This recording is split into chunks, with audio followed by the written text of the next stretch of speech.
Okay, so this example is going to take us through looking at identical objects, and it's going to take us looking at grouping. Okay, it's also going to take us to look at how we find out how something doesn't happen.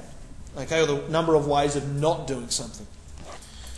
Okay, so the very first thing that we need to consider is the letters of the word replete, and you can see that we have the E, 3 identical E's in there, are arranged in a row.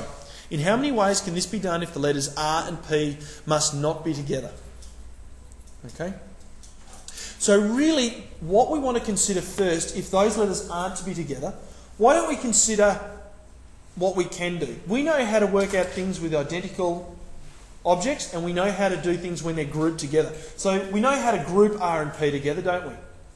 So if we find out the total number of ways of arranging those 7 letters, and we find out the number of ways that R and P can be grouped together, then we can use those 2 values to find out how many ways they can be arranged when they aren't together, by taking the grouped value off the total value. Does that make sense? Okay, you can see some heads nodding. Let's go through it. So, the first thing we want to do is the number of ways of arranging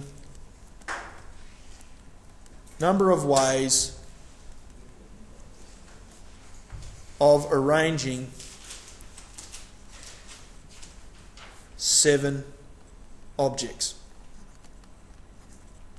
Okay? We've got 7 objects to arrange. Who wants to tell me how many ways I can arrange those 7 objects? Jacob? We can do them in 7 factorial ways. Are any of the values in there identical? How many are identical? 3. There's 3 identical ones, and what do we do if they're identical values? We divide it by 3 if there's any identical values, don't we? So it's 7 factorial divided by 3 factorial. Okay? So now let's consider number of ways R and P not together. Okay?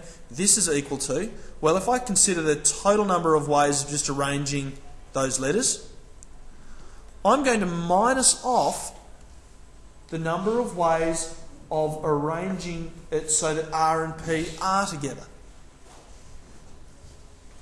How would I write it so that R and P are together? If we look at our letters up here, I've got R and P being together, and what am I left with? An E, an L, an E, a T, and an E. So if we look at this, let's consider it where R and P are grouped together. Here's one group. Okay, so G1. All of these ones. That's good, yeah. So all of these ones are little individual groups on their own. So how many groups have I got? I've got 1, 2, 3, 4, 5, 6 groups. So if you consider the formula, remember it's m factorial G1 factorial times ... to the end of the number of groups that you have factorial. Then we're going to have, what have we got? 6 groups, so 6 factorial. How many objects in the first group? 2 factorial, aren't there? The rest of the groups all have 1 factorial, so it's not going to affect it. Do I have any identical values in there? I do. I have 3, so I need to divide it by 3 factorial to take account of anything that's identical. So I end up with 840